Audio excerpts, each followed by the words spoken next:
இப்படி இறுக்கி பிடிச்ச மாதிரி போடலாமா போடலாம், டைட்டாக போடுறாமான்னா அதுக்கு எந்த ஒரு தடையும் கிடையாது. ரசூல் ஸல்லல்லாஹு அலைஹி வஸல்லம் அவர்கள் அந்த மாதிரியான ஒரு ட்ரெஸ்ஸை போட்டிருக்கும் பொழுது அதை தடை செய்கிறதுக்கு யாருக்குமே என்ன இல்லை, அதிகாரம் கிடையாது.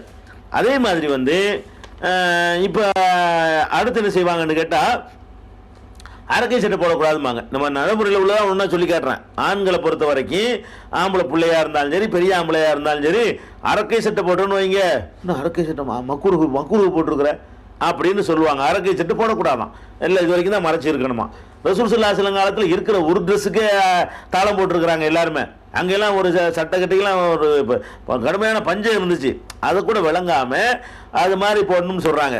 நபி ஸல்லல்லாஹு அலைஹி வஸல்லம் அவங்களை பொறுத்த வரைக்கும் அவங்க பெரும்பாலான நேரங்களில் என்ன ஆடை அணிஞ்சிருக்காங்கன்னு பார்த்தீங்கன்னா இந்த பேச்சே பேச மாட்டீங்க. அவங்க என்ன ஆடை அணிஞ்சாங்க, ஒரு பெரிய போர்வை இருக்கும், அந்த போர்வையை தான் போத்திக்கிடுவாங்க. எப்படி போத்துவாங்கன்னு கேட்டால் ரசூல் ஸல்லல்லாஹு அலைஹி வஸல்லம் போர்வையை முதுகு பக்கம் விட்டு ஒரு பக்கத்தை இப்படி இந்த பக்கம் விட்டு இப்படி தூக்கி போட்டுருவாங்க, இந்த பக்கம் விட்டு இப்படி போட்டுருவாங்க.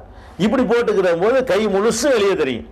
அந்த போர்வை முழுசும் மேனியை மறைச்சு தோல் பூஜை வரைக்கும் மறைச்சிரு, ஆனால் கையை என்ன செய்ய இப்படி ஃபுல்லாகவே வெளியே தெரியும்.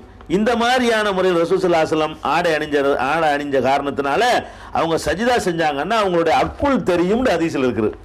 சஜிதா செஞ்சாங்கன்னா அரக்கை சட்டையை நீங்கள் சொல்கிறீங்க, அங்கே ஒரு மொத்தமே சட்டையே அரக்கை காக்கை கூட சட்டை இல்லை, கைக்கு சட்டையே இல்லை.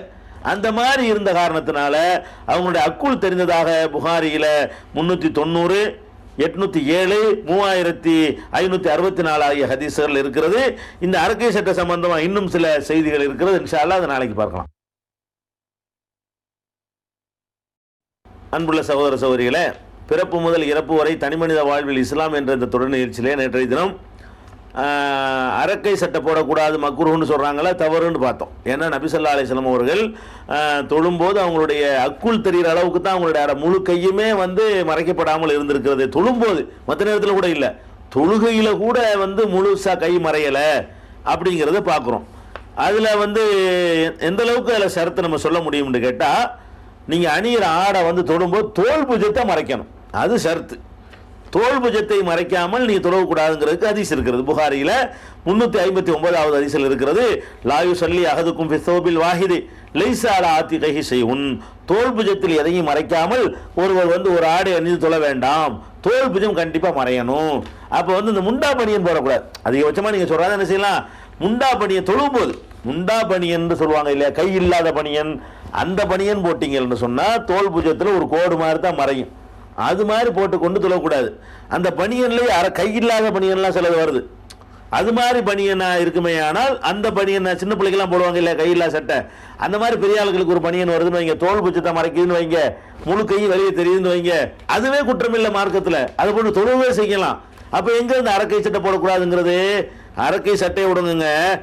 அதை விட தாண்டி போனால் நம்ம வந்து இந்த டவுசர் போடுறோம்ல, டவுசர் போட்டு தொழுவலாமுங்க, சட்டையை விடுங்க.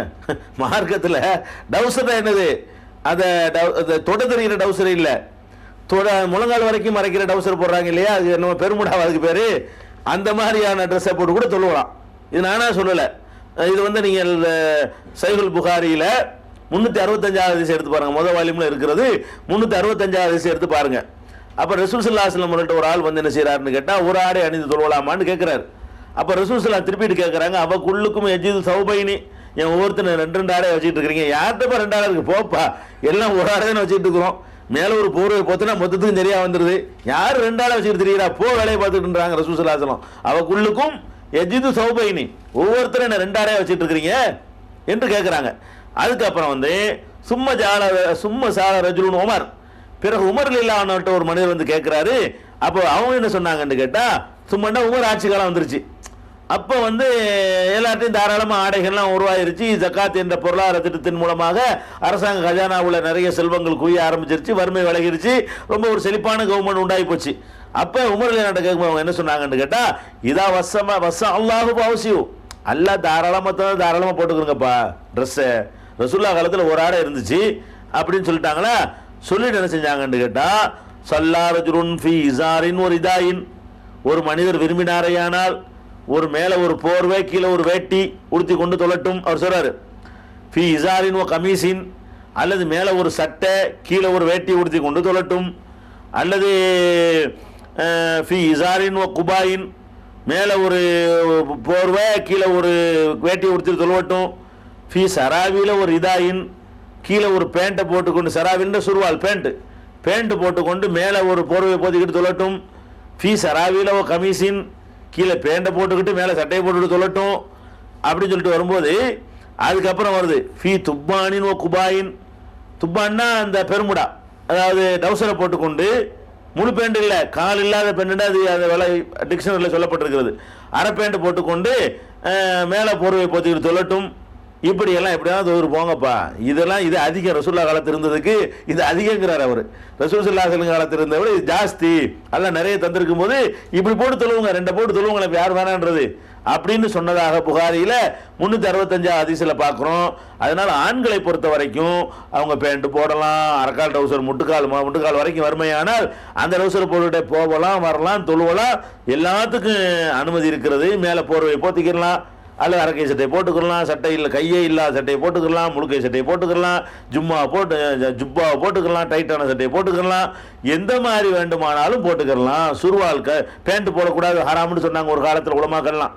ரசூல் ஸல்லல்லாஹு அலைஹி சொல்றாங்க, இஹ்ராம் அணிந்திருக்கிறவர் என்ன செய்யக்கூடாது, சட்டையும் சுருவாலும் பேண்ட்டும் போடக்கூடாதுங்கிறாங்க. இஹ்ராமுக்காக போடக்கூடாதுங்கிறாங்க.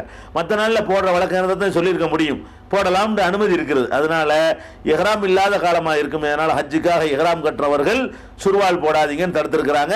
மற்ற நாட்களில் சுருவால் போடுவது, பேண்ட் மாதிரி போட்டுக்கொள்வது இருக்கிற அது அனுமதி இருக்கிறது என்ற ஹதீஸை புகாரியில் 1838, 134, 366, 1542, 1842, 5794, 5803, 5805, 5806 ஆகிய எண்களை கொண்ட ஹதீஸ்களாக நம்ம பார்க்குறோம். அப்போ ட்ரெஸ்ஸை பொறுத்த வரைக்கும் இதைத்தான் போடணும்லாம் கிடையாது.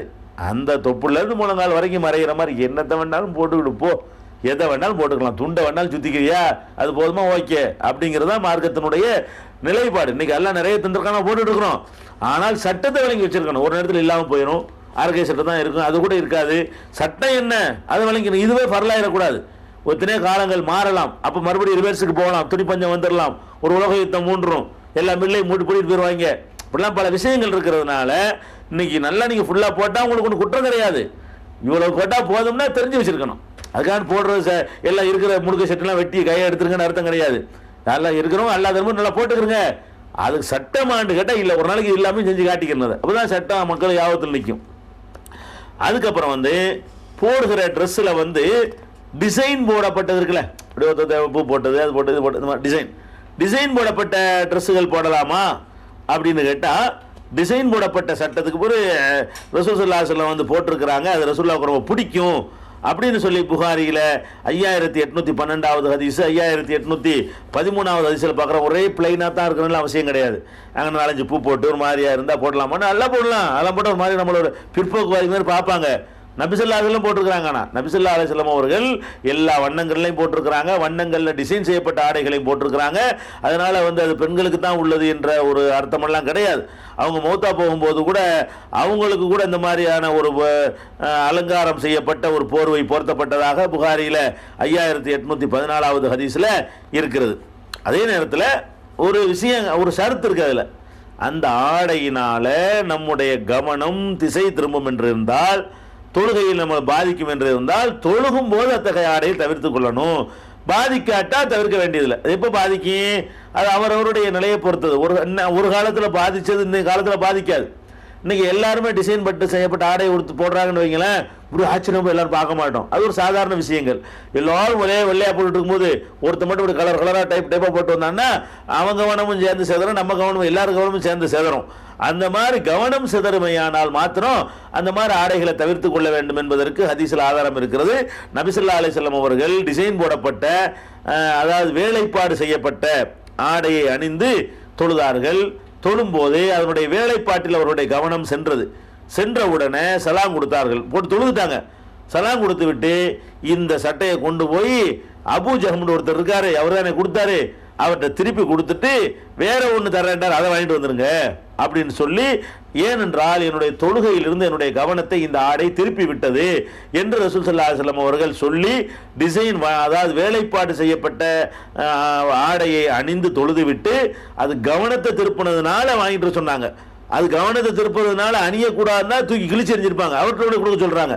அப்ப ரசூலுல்லாஹ் கவனத்தை திருப்பின ஒரு ஆடை அவருக்கு திருப்பாமல் இருக்கலாம், அல்லது தொழுகை இல்லாத நேரத்தில் அணிஞ்சு கொள்ளலாம். இதுல என்ன அளவுகோல் என்று சொன்னால் கவனத்தை திருப்புறது தான் அளவுகோல். இது எங்க இருக்குன்றா புகாரில 5817வது ஹதீஸ்ல நம்ம பார்க்கிறோம். அதே மாதிரி நபி ஸல்லல்லாஹு அலைஹி வஸல்லம் அவர்கள் என்ன செய்யறாங்கன்னா, உம்மு காலித் அவர்களுக்கு கருப்பு நிற ஒரு சட்டை, வேலைப்பாடு செய்யப்பட்ட, டிசைன் செய்யப்பட்ட, அலங்கரிக்கப்பட்ட ஒரு ஆடையை வந்து நெஞ்சாங்க எடுத்து காட்டி, இதை நான் யாருக்கு கொடுக்க போறேன் தெரியுமான்னு கேட்டாங்க ரசூல் ஸல்லல்லாஹு அலைஹி வஸல்லம். நல்ல டிசைனா போட்டிருக்கிறது. அந்த டிசைன் சட்டையை காட்டி சொன்னாங்க, கருப்பா இருக்குது டிசைன் சட்டையை காட்டி, இதை நான் யாருக்கு போட போறேன் தெரியுமான்னு கேட்டாங்க. அதுவும் தெரியலன்னாங்க. உடனே போய் உம்மு காலிதை தூக்கிட்டு வாங்கன்ட்டாங்க, அந்த பிள்ளையை தூக்கிட்டு வாங்க. உம்மு காலிதா ஒரு சிறுமி, அந்த பிள்ளையை தோளில் தூக்கிட்டு வர்றாங்க. வந்த உடனே என்ன, அபிசீனியா ஹிஜ்ரத்து போயிட்டு அந்த அம்மா வந்து வந்திருக்கிறாங்க, அப்பதான் சின்ன குழந்தை. அதை ஒரு பார்க்கணுன்ற ரசூலுல்லாஹ் ஆசைப்பட்டு என்ன செய்யறாங்க, தூக்கிட்டு வர சொல்லி அந்த ஆடையை, அந்த டிசைன் செய்யப்பட்ட ஆடையை உம்மு காலிதுக்கு என்ன செஞ்சாங்க, தம்முடைய கையால் அணிவித்து விட்டு இதை நல்லா போட்டுக்க அப்படிங்கிறாங்க. அந்த ஹதீஸ்ல வருகிறது, அந்த ஆடையில பச்சை மஞ்சள் என்று பலவிதமான வேலைப்பாடுகள் அதில் காணப்பட்டன. அப்ப சனா என்ற அந்த ஆடையை சொல்லி பாராட்டி அபிசீனிய மொழியில ரொம்ப அழகா இருக்கு என்று பாராட்டினார்கள் என்ற ஒரு ஹதீஸ் வந்து புகாரியில 5823வது ஹதீஸ்ல நீங்கள் பார்க்கலாம். அதனால அந்த மாதிரி டிசைன் செய்யப்பட்ட ஆடைகளை கூட நம்ம என்ன செய்யலாம், அணிந்து கொள்ளலாம். அதுக்கும் மார்க்கத்தில் அனுமதி இருக்கிறது. அதுக்கடுத்த ஆடையை பற்றி தெரிந்து கொள்ள வேண்டிய மேட்டர் என்னன்னா, குழந்தைகளுக்கு சொல்வதோட பெரிய ஆளுக்கு விஷயம் சேர்த்து முடிச்சிடணும், மாதிரி ஆடைக்கு தனியாக பேச முடியாது. அதுக்காக வேண்டி அடுத்த மேட்டர் என்னன்னு கேட்டா, இப்போ ஆடை அணிகிறோம் இல்லையா, ஆடை அணியும் பொழுது சில பேர் ஆடையை பார்த்தோம்னா ரொம்ப ஒரு பகட்டா தெரியும். பார்த்தா இந்த பகட்டா இப்படி அணிஞ்சிட்டு போறான், பயங்கரமான கவர்ச்சியா இருக்குது, ரொம்ப விலை மதிப்புள்ள ஆடை அணிகிறான், சட்டையே 400 ரூபா இருக்கும் போல இருக்கு, 5000 ரூபாய்க்கு சட்டை போட்டிருக்கிறான் என்றெல்லாம் பல மாதிரி சொல்றாங்க இல்லையா.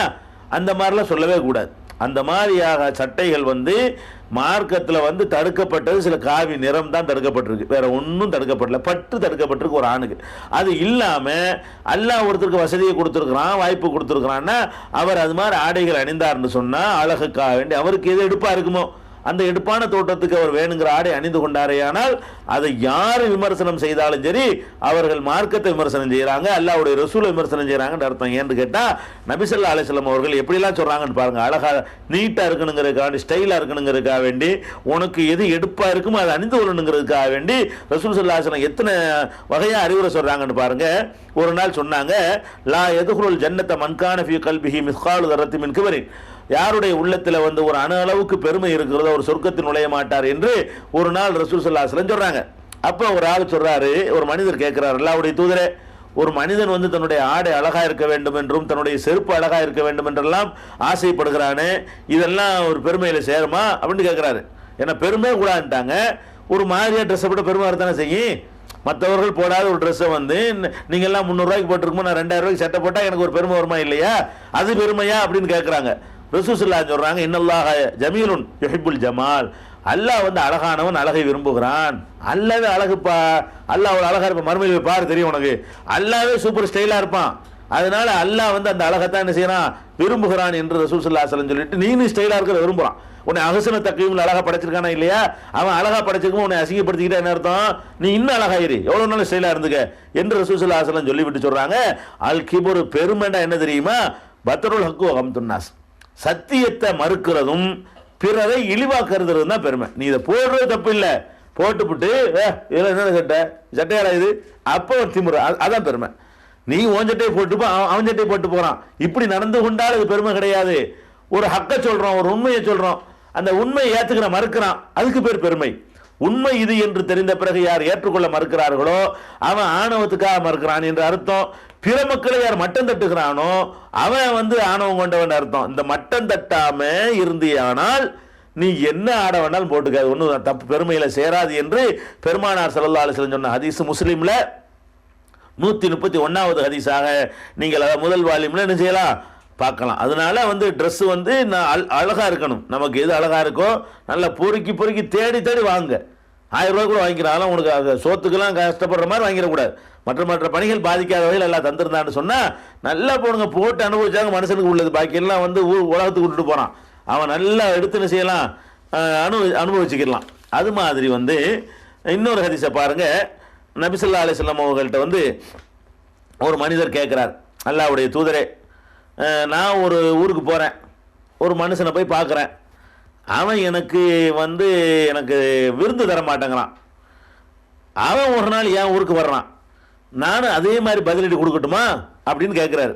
கேள்வி என்னன்னு கேட்டால், விருந்து கொடுத்தல் என்பது வந்து இந்த காலத்தில் உங்களுக்கு இதை விளங்கிக்கிற இயலாது. அந்த காலத்தில் எல்லாம் வெளியூருக்கு பிரயாணம் பண்ணி போனாங்கன்னு சொன்னால் ரொட்டியை கட்டிட்டு போனால் எத்தனை நாளைக்கு திங்கலாம், ஃப்ரீ பாதுகாத்து வைக்கலுமா, ஒரு நாள் திங்கலாம், 2ஆம் நாளைக்கு இருக்காது. அப்போ உணவு இப்போ ஒரு 25 நாள் பிரயாணம் பண்ணி போகிறாங்கன்னு வைங்க, 25 நாளைக்கு வேண்டிய உணவை தயாரிச்சுட்டு போக இயலுமானா போக இயலாது. அப்போ அவர்கள் வாழ்வதாக இருந்தால் என்ன எப்படி வாழ முடியும்னு கேட்டால், ஒரு வெளியூர்காரன் ஒரு ஊருக்கு போயிட்டான்னு சொன்னால் அந்த உள்ளூர்காரங்க வந்து அவனுக்கு விருந்து கொடுத்தா தான் வாழ முடியும், இல்லை செத்து போயிடுவான். அவனுக்கு ஒன்றும் செய்ய முடியாது. நம்ம வாழ்கிற காலம் அப்படிப்பட்ட காலம் இல்லை. நம்ம சோறை எடுத்துகிட்டு போகணும், இல்லை காசு எடுத்துகிட்டு போனால் போதும், எந்த சோறை வேணாலும் வாங்கி திண்டுக்கலாம். யாரும் விருந்து தர வேண்டிய அவசியம் கிடையாது. எந்த ஊருக்கு வேணாலும் நம்ம வீசு நகை வெறுங்கையமாக போகலாம். இப்போ இது காசு கூட எடுத்துகிட்டு போக வேண்டியதில்லை, கார்டு எடுத்துகிட்டு போனால் போதும். அது போட்டு என்ன செய்யலாம், ஏடிஎம்மில் போட்டு பணத்தை எடுத்துக்கிற அளவுக்கு உள்ள காலத்தில் வாழ்ந்து கொண்டிருக்கிறோம். இப்படி ஒரு காலம். அப்போ நபி ஸல்லல்லாஹு அலைஹி வஸல்லம் அவர்கள்ட்ட வந்து அவர் சொல்கிறாரு, நான் ஒரு ஊருக்கு போகிறேன், ஒருத்தனை போய் பார்க்குறேன், வெளியூர்லேருந்து வந்திருக்கேன்னு தெரிஞ்சுக்கிட்டு எனக்கு விருந்து தர மாட்டேன்ட்டான், அவன் என் ஊருக்கு வர்றான், இப்போ நான் அவனுக்கு விருந்து கொடுக்காம பதிலீடு கொடுக்கட்டுமா அப்படின்னு சொல்லி ரசூல் ஸல்லல்லாஹு அலைஹி வஸல்லம் அவங்கள்ட்ட கேட்டவுடனே ரசூல் ஸல்லல்லாஹு அலைஹி வஸல்லம் சொல்கிறாங்க, லா, பதிலீடு கொடுக்காத, அகீரஹு, நீ வந்து அவருக்கு வந்து விருந்து கொடு. அவன் கொடுக்காட்டி நீ என்ன செய்ய, அவன் உனக்கு விருந்து தரலையா, அதே பதிலடி கொடுக்கக்கூடாது. இந்த விஷயத்தில் நீ என்ன செய்யணும், நீ தான் பெருந்தன்மையை காட்டணும், நீ அவனுக்கு விருந்தை கொடுத்து அவனுக்கு வைக்கப்பட செய்யி. இன்னா செய்தாரை ஒருத்தல் அவர் நான் நன்மையும் செய்து விடல். இது ரசூலுல்லாஹ் அழகான பிராக்டிக்கலாக சொல்லி தர்றாங்க. அவர் வெட்கப்படுற அளவுக்கு நீ நல்லது செஞ்சிருங்கிறாங்க, அவர் விருந்து கொடுத்துரு அப்படின்னு சொல்லிட்டு ரசூலுல்லாஹ் சொல்கிறாங்க. திடீர்னு பார்க்குறாங்க, இவர் ரொம்ப ஒரு மட்ட ரகமான ஆடை அணிஞ்சிருக்கிறார். இந்த செய்தியை சொல்லும் பொழுது அவர் கவனிக்கிறாங்க, மட்ட ரகமான ஆடை அணிஞ்சுக்கிட்டாங்க. இந்த கேள்வி கேட்கிறாரு. அப்போ ஒரு ஆணி ரச சியாப், நான் மட்டமான ஆடை அணிந்திருப்பதை ரசூலுல்லாஹ் பார்த்துட்டாங்க. பார்த்துட்டு கேட்டாங்க, ஹல்லக்க மின் மாலின், ஆமாம் பொருளாதாரம் எப்படி நிலையெல்லாம் எப்படிப்பான்னு கேட்குறாங்க. இவர் யாருன்னு தெரியாது, வந்து சட்டம் கேட்குறாரு, எனக்கு ஒரு ஆள் விருந்து வரல நானும் கொடுக்காம இருக்கட்டுமான்னு கேட்குறாரு. ரசூல் ஸல்லல்லாஹு அலைஹி வஸல்லம் ஃபத்வாவை கொடுத்துவிட்டு அவரை பார்க்குறாங்க, ஆள் பழைய சட்டை போட்டு இருக்காரு. அப்போ ரசூலுல்லாஹ் கேட்குறாங்க, ஹல்லக்க மின் மாலின், காசு பணம்னா எப்படி பறக்கத்தா இருக்குதான்னு கேட்குறாங்க. அவர் சொல்றாரு, மின் குல்லில் மாலி கதை ஆத்தானி எல்லாம், அல்ல எல்லா வசதியும் தந்திருக்கான், மின் லிபலி ஒல் கனமி, ஒட்டகம் ஆடுன்னு பறக்கத்தா எல்லாம் நினைஞ்சிருக்கான், நிறைய தந்திருக்கிறான் அப்படின்னு சொல்லி ஒரு பதில் சொல்றாரு. அப்ப ரசூல் ஸல்லல்லாஹு அலைஹி வஸல்லம் சொல்றாங்க, அப்படியானால் அது உன் ஆடையில் தெரியட்டும், ஃபுல் அழைக்க. அப்படின்னா நீ அந்த மாதிரி நல்லா தந்திருக்கான்ல, அப்ப இந்த பிச்சைக்காரன் போடுற, உனக்கு ஆடு மாடு செல்வம் இருக்குல்லப்பா, செல்வம் உள்ளவன் எந்த மாதிரி ஆடை அணியுமோ அந்த ஆடையை போட்டுவிட்டு வா, அப்பதான் 4 பேர் உன்னை பார்த்து கேட்பான், நீ கொடுப்ப, உன்னை தேடி வருவான். நீ பிச்சைக்கார வேஷம் போட்டீங்கன்னா என்ன அர்த்தம்னு கேட்குறாங்க. அப்ப நல்ல ஆடை அணிவது என்பது நபி ஸல்லல்லாஹு அலைஹி வஸல்லம் அவர்கள் என்ன விசாரிக்கிறாங்கன்னு கவனிக்கணும். ஹல்லகமி மாலின்னு கேட்குறாங்க, காசு இருக்கான்னு கேட்குறாங்க. அப்ப காசு இருக்கிறவன் வேற யாரும் அணியலாம், காசு இல்லாத வேற யாரும் அணியலாம் என்பது வழங்குதா இல்லையா? அணியலாம், இல்லை அணியணும். நல்ல அல்லாஹ் வசதியை தந்திருந்தான்னு சொன்னா அவனை பார்க்கும் பொழுது இவன்கிட்ட அல்லாஹ் பரக்கத்து கொடுத்துருக்கான்னு தெரியணும். தெரிஞ்சா என்ன ஆகும், 4 ஏழைகள் அணுகுவாங்க, 4 பேருக்கு உதவி செய்யலாம், அவங்க கேட்பாங்க, அதெல்லாம் வந்து இருக்கும். அல்லாஹ்வுடைய நேமத்தை, அம்மாவி நேமத்தை ரப்பிக்க ஹதீஸ், உமது இறைவனுடைய நேமத்தை வந்து எடுத்து சொல்லுன்னு எல்லாம் சொல்றான். இது ஒரு நேமத்தை எனக்கு அல்லாஹ் தந்திருக்கான், நான் எடுத்து காட்டுறேன் அப்படிங்கிற மாதிரி ரசூல் ஸல்லல்லாஹு அலைஹி வஸல்லம் வலியுறுத்திய செய்தியை வந்து திருமதியில 1929வது ஹதீஸ்லையும் பார்க்கலாம். நசையில வந்து 5128வது ஹதீஸ்லையும் பார்க்கலாம். அதே மாதிரி வந்து அணிகிற ஆடை இருக்கு பாருங்க, அணிஞ்சிட்டோமா வசதி உள்ளவன் நல்ல ஆடை அணியணும். சில ஆட்கள் இன்னைக்கு போட்ட சட்டையை ஒரு வாரம் கழிச்சு தான் கழட்டுவாங்க, அந்த மாதிரிலாம் ஆடை போடுறாங்க. பார்த்தா அவ்வளோ அழுக்கு, நாட்டுறோம், பக்கத்தில் யாரும் உட்கார முடியாது, அந்த மாதிரி எல்லாம் ஆடை அணிய, அழுக்குகளுக்கு ஒரு பெரிய முக்கியத்துவம் கொடுக்க மாட்டேங்கிறாங்க. அது மாதிரிலாம் ஆடை அணிகிறவர்களாம் இருக்கிறார்கள்.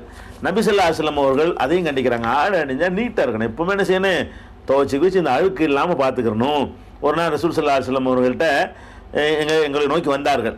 வரும்பொழுது பரட்ட தலை, அதாவது தலையில் எண்ணெய் தேய்க்காமல் இருக்கிற ஒரு மனிதரை பார்க்குறாங்க. தலையெல்லாம் அப்படி பறந்து கிடக்குது, அந்த நிலையில் பார்க்குறாங்க. பார்த்துட்டு சொன்னாங்க, அமா அமா கான எஜிது ஹாதா மாயு சக்கினுபி ராச ஷாரஹு, தன்னுடைய தலைமுடியை படிய செய்வதற்குரிய சீப்பு கூட இவருக்கு இல்லையா என்று ரசூல் ஸல்லல்லாஹு அலைஹி வஸல்லம் அவரை பார்த்து கண்டிக்கிறாங்க. ஒரு ரஜுலன் ஆகர அலைஹி சியாபுன் வசிகத்துன், இன்னொரு மனுஷரை பார்க்குறாங்க, அவர் ஆடையெல்லாம் பயங்கர அழுக்காக இருக்கிறது. அப்போ ரசூலுல்லாஹ் சொல்கிறாங்க, அமா கான ஹாதா எஜிது மா அன் யகுசிலு பிஹி சௌபஹு, ஆடையை துவைக்கிறதுக்கு தண்ணி கிடைக்கல உனக்கு, ஏப்பா ஆடையை துவைச்சி போகிற கூட தண்ணி இல்லாமல் இருக்கிறியா என்று பெருமானார் ஸல்லல்லாஹு அலைஹி வஸல்லம் கேட்டதாக அபூதாவுதுல 3540வது ஹதீஸ்ல நம்ம பார்க்கிறோம். அதனால ஆடை வந்து ஸ்டைலாக இருக்கணும், அழகாக இருக்கணும், நீட்டாக இருக்கணும், அழுக்கு இல்லாமல் இருக்கணும். அவரவருக்கு அல்லாஹ் எவ்வளோ தந்திருக்கிறான்னு அதுக்கு தகுந்த மாதிரி என்ன செய்யணும், ஆடை அணியணும். அதே நேரத்தில் மண்டக்கணவராக பார்த்துக்கணும். இதை அணிஞ்ச ஒன்று அடுத்தவனையெல்லாம் கேவலமாக நினைக்கிறது. உன் பக்கத்தில் நான் உட்காருவேன், நான் என்ன நான் 2000 ரூபா சட்டை போட்டுக்கிறவன் 150 ரூபா சட்டைக்காரன் கிட்ட உட்காருவேனான்னு போயிடக்கூடாது. அவன் நம்மளும் ஒன்றா தான் இருக்கணும். அந்த மாதிரி அது வரலைங்கிற வகையில் அது வராத வரைக்கும் குற்றம் கிடையாது. அந்த மாதிரி ஆடைகள் அணியலாம். அணிகிறது ரசூல் ஸல்லல்லாஹு அலைஹி வஸல்லம் அவர்கள் வலியுறுத்தி இருக்கிறார்கள் என்பது பார்க்குறோம். ஆனால் எந்த ஆடை அணிஞ்சாலும் சரி, சட்டை அணிஞ்சாலும் வேட்டி அணிஞ்சாலும் அதில் இன்னொரு சரத்து என்ன தெரியுமா, இந்த தொலைதொலா கேஸ் இருக்கக்கூடாது, தொங்கு இழுத்துக்கிட்டு போகிறது. சில ஆளுக்கு விளைக்கிறாங்க அந்த வேட்டி மட்டும் தான் இழுக்கக்கூடாது, சட்டையும் தான் இழுக்கக்கூடாது. முழங்காலுக்கு மேலே ஜிப்பா போடுறாங்க, அதெல்லாம் ஹதீஸில் தடுக்கப்பட்டது, நரகத்துக்கு போகிறாங்கன்னு இருக்குது. அது சட்டை வந்து எவ்வளோ சட்டைன்னா ஒரு அளவு இருக்குல்லங்க, அந்த சட்டைக்கு நீங்கள் போடுற எக்ஸ்ட்ரா துணியில் இன்னொரு ஏழைக்கு ஒரு ஒன்று சட்டை கொடுத்துடலாம். அந்த மாதிரி எல்லாம் போட்டுக்கொண்டு அது சுன்னத்து, அது மார்க்கத்தில் உள்ளதுன்னு சொல்லக்கூடியவர்கள்லாம் இன்னைக்கு பார்க்குறோம். இது சம்பந்தமாக என்ன ஹதீஸ்கள் வந்திருக்குன்னு பார்த்தோம்னு சொன்னால், புகாரியில் ரசூல் ஸல்லல்லாஹு அலைஹி வஸல்லம் சொல்லியிருக்கிறாங்க. 5783வது ஹதீஸு இப்னு உமர் அறிவிக்கிறாங்க. லா யன்துருல்லாஹு இலாமன் ஜர்ர சௌபஹு ஹுயலா, தனது ஆடையை பெருமைக்காக இழுபடும்படி தொங்க விட்டு செல்கிறானே அவனை அல்லாஹ் பார்க்க மாட்டான். பார்க்க மாட்டான்னா மறுமையில் கருணை கண் கொண்டு பார்க்க மாட்டான் என்று அர்த்தம். இல்லாட்டி பார்த்துட்டு தானே இருக்கான் நம்மள, அந்த பார்க்க மாட்டான்ங்கிற அர்த்தம் இல்லை. கண்காணிக்கிற பார்வையெல்லாம் எல்லாருக்கும் இருக்கிறது. எந்த பார்வைன்னா கருணையான பார்வைன்னு இதெல்லாம் வச்சுக்கணும். இந்த மாதிரி வர்ற ஹதீஸ்கள்லாம் பொதுவாக அப்படி விளங்கிக்கிறணும். அல்லாஹ் ரப்பல் ஆலமீன் ஆணவத்திற்காக வேண்டி ஆடைகளை இழுபடும்படி பெருமைக்காக வேண்டி அப்படி செய்யக்கூடியவனை வந்து அல்லாஹ் பார்க்க மாட்டான் என்று ரசூலுல்லாஹ் சொன்னது புகாரியில் 5783வது ஹதீஸ்ல பார்க்கிறோம். மேலும் சொன்னார்கள் ரசூல் ஸல்லல்லாஹு அலைஹி வஸல்லம், மா அஸ்ஃபல மினல் கஅபைனி மினல் இஸாரி ஃபின்னார், கரண்டைக்கு கீழே தொங்குற ஆடைகள் வந்து நரகத்துக்கு தான் செல்லும். கரண்டைன்னு ஒன்று இருக்குல்ல, அது கீழே வந்துடக்கூடாது. அந்த மாதிரி ஆடைகள் இருக்குமே ஆனால் அது நரகத்திற்கு செல்லும் என்று ரசூலுல்லாஹ் சொன்னதாக புகாரியில் 5787வது ஹதீஸாக காணப்படுகிறது. அதே மாதிரி வந்து கியாமத்து நாளில் அல்லாஹ் வந்து இந்த ஆடையை பெருமைக்காக இழுத்து செல்றவனை பார்க்க மாட்டான் என்ற ஹதீஸு புகாரியில் 5788வது ஹதீஸாகவும் இருக்குது. ஆனால் இந்த ஹதீஸில் எல்லாத்துலேயுமே பெருமைக்காக என்பதையும் சேர்த்து ரசூலுல்லாஹ் சொல்கிறாங்க. உன்னோட ஹுயலான்னு சொல்கிறாங்க, இன்னொன்றில் வந்து பத்தனன்னு சொல்கிறாங்க. அதாவது இந்த பெருமைக்காக வேண்டி எப்படி செஞ்சாங்கன்னு சொன்னால் அவங்களுக்கு அல்லாஹ் பார்க்க மாட்டான், மறுமை நாள் அல்லாஹ் பார்க்க மாட்டான் இருக்குது. அதே நேரத்தில் ஒருவர் கரண்டைக்கு மேலே ஆடையை கட்டிடுறாரு. அவருடைய உடல் அமைப்பு, இடுப்பு அமைப்பு, வயிறு அமைப்பு, இது மாதிரியான காரணத்துக்காக வேண்டி அந்த ஆடை கீழே இறங்கி அது கரண்டைக்கு கீழே போயிடுச்சு என்று சொன்னால் அது குற்றமாகுமா என்றால் அது குற்றம் கிடையாது. குற்றம் கிடையாதுன்னு நான் சொல்லலை, அல்லாஹ்வுடைய தூதரே சொல்கிறாங்க. நம்ம இந்த உம்மத்திலேயே மிக சிறந்தவர் என்று மதிக்கப்படக்கூடிய அபூபக்கர் சித்திக் ரலியல்லாஹு அன்ஹு அவர்களுக்கு அப்படி ஏற்பட்டு அதை வந்து ரசூல் ஸல்லல்லாஹு அலைஹி வஸல்லம் அவர்கள் நீ அப்படி ஆள் கிடையாதுன்னு மறுத்தார்கள்னு பார்க்குறோம். அது என்ன ஹதீஸ்னு கேட்டால், ஒரு நாள் நபி ஸல்லல்லாஹு அலைஹி வஸல்லம் சொன்னாங்க, மஞ்சர்ர தௌபு ஹுயலா லம் யன்துரில்லாஹு இலைஹி யௌமல் கியாமா, யார் ஒருத்தன் தன்னுடைய ஆடையை தரையில் இழுபடும்படி இழுத்து செல்கிறானோ அவனை வந்து கியாமத்து நாளில் அல்லாஹ் பார்க்க மாட்டான் என்று அல்லாஹ்வுடைய தூதர் சொல்லும் பொழுது, கால அபூபக்கரின், அபூபக்கர் சொல்லுகிறார், யார சொல்லலாம் அல்லாஹ்வுடைய தூதரே, இன்ன அகத சிக்கை இசாரி எஸ்தர்ஹி, எனது ஆடையில் ஒரு பகுதி கீழே தொங்கி விடுகிறது, இல்லா அத்த ஆகத தாலிக்க மின்னு, ரொம்ப கவனமாக இருந்தாலே தவிர அது வாட்டி கீழே இறங்கி போயிடுது, நான் என்ன செய்யறது அப்படின்னு சொல்றாரு. இப்போ கால நபி ஸல்லல்லாஹு அலைஹி வஸல்லம் சொன்னாங்க, லஸ்த மிம்மன் யஸ்னவு ஹுயலா, நீ பெருமைக்கு இப்படி செய்கிற ஆள் இல்லையப்பா, நீ என்ன பெருமைக்கு செய்கிற அதை தானே இறங்கிட்டு போய் விடு அப்படின்ட்டாங்க.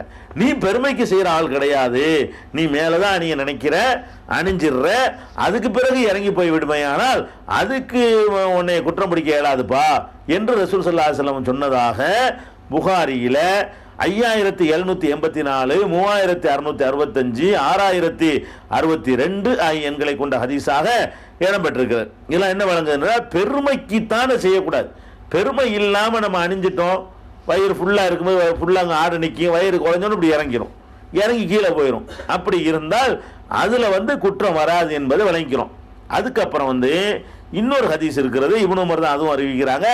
ரசூல் ஸல்லல்லாஹு அலைஹி வஸல்லம் சொல்கிறாங்க, மஞ்சர்ர தௌபஹு மஹீலத்தன் லம் யன்துரில்லாஹி இலைஹி யௌமல் கியாமா, பெருமைக்காக யார் ஆடையை இழும்படி தொங்க விட்டு செல்கிறானோ அவனை அல்லாஹ் கியாமத் நாளில் பார்க்க மாட்டான்னு சொன்ன உடனே இது அறிவிக்கிற முஹாரிபு கிட்ட கேட்குறாங்க, அதுக்கிற இசாரன் கைலி வேட்டி என்று சொன்னார்களான்னு கேட்குறாங்க.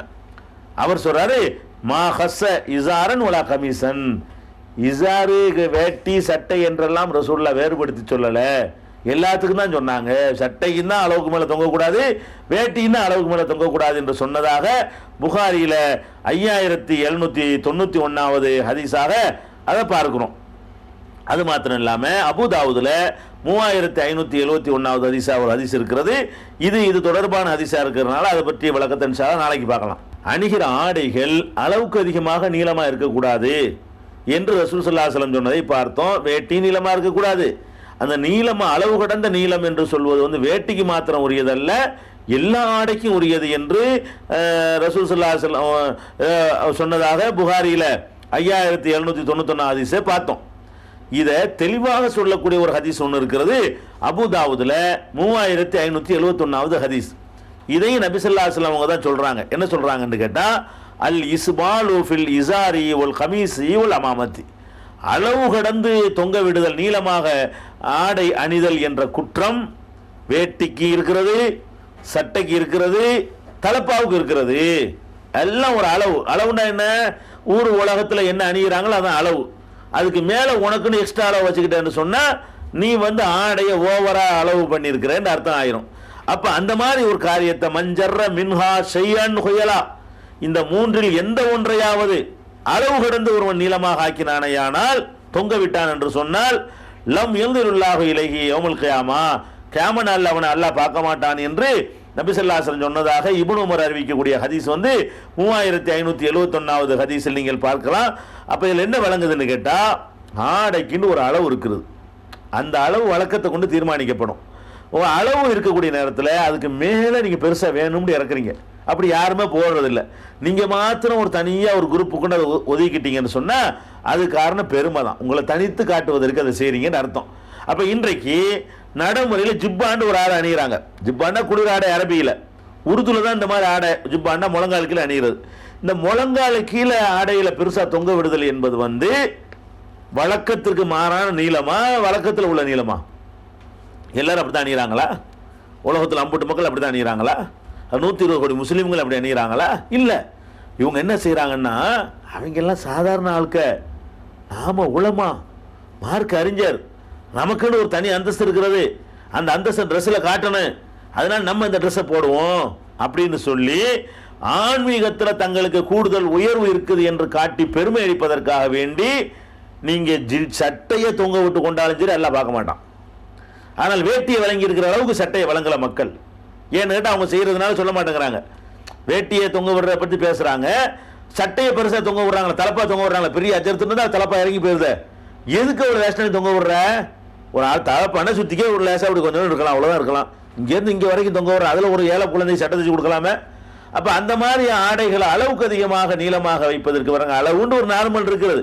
இந்த அளவு 1 மீட்டர் 1/2 மீட்டர் சொல்ல விவரம் சொல்லலை. விவரம் சொல்லலைங்கும் பொழுது நம்ம வழக்கத்தை கொண்டுதான் முடிவு செய்யணும். அளவுக்கு அதிகமான நீளமா இல்லையா? இது அளவுக்கு அதிகமான நீளமாக நீங்கள் எந்த ஆடையை நீங்கள் அணிவித்தாலும் சரி அது வந்து பெரிய பாதிப்பை ஏற்படுத்தும். அல்லாஹ் நரகத்தில் கொண்டை போட்டுருவான், அல்லாஹ் மறுமையில் பார்க்க மாட்டான் என்றெல்லாம் கடுமையான எச்சரிக்கை இருக்கிறது. இதுல இந்த ஆடை கீழ் ஆடைக்கு வேட்டி எடுத்துக்கிறோம். வேட்டியை வந்து சில ஆளுக்கு என்ன செய்வாங்கன்னு கேட்டால், கிரண்டக்கால் வரைக்கும் முட்டுக்கால் வரைக்கும் வசதி கட்டுறவங்கலாம் இருக்கிறாங்க. அதுக்கு பெருமுடா டவுசர் போட்டு போயிடலாம். இருந்தாலும் அதை வேட்டின்னு கொடுத்து என்ன செய்வாங்க, முட்டுக்கால் வரைக்கும் தூக்கி கட்டிக்கிட்டுலாம் இருக்கிறாங்க. அப்படி தான் கட்டணும்னு சொல்கிறாங்க, கட்டு போகிறாங்க. அது வந்து குற்றம் நம்ம சொல்ல முடியாது. அப்படி கட்ட விரும்பினார்களான்னு கட்டிட்டு போகலாம். அப்படி தான் கட்டணும்னு எல்லாத்தையும் எதிர்பார்ப்பதும் எல்லாருக்கும் போதிக்கிறதும் அது ஒரு சிறந்த இதாக ஆர்வமூட்டுறது இருக்குமே. ஆனால் அது தவறு. ஏன்னு கேட்டால், முஸ்லீமில் வரக்கூடிய 3892வது ஹதீஸில் இப்னு உமர் சொல்கிறாங்க, நான் நபி ஸல்லல்லாஹு அலைஹி வஸல்லம் அவர்களை கடந்து சென்றேன். கடந்து செல்லும் பொழுது ஒஃபி இசாரி இஸ்திர்காவுன், என்னுடைய கீழாடை வந்து கொஞ்சம் தொய்வடைந்து இருந்தது. தொய்வுண்டா என்ன, கீழே வரைக்கும் கொஞ்சம் கூடுதலாக இறங்கி இருந்தது. அப்போ நான் இப்போ காலை சொன்னாங்க, யா அப்துல்லா இர்ஃபா இசாரக்க, உன்னுடைய வேட்டையை கொஞ்சம் ஒசத்திக்க அப்படின்னு சொன்னாங்க. ஃபார் அஃபத்துஹு, நான் கொஞ்சம் ஒசத்தினேன். சும்மா கால பிறகு சொன்னார்கள், ஜித், இன்னும் கொஞ்சம் அதிகமாக்கிக்க என்று சொன்னேன்.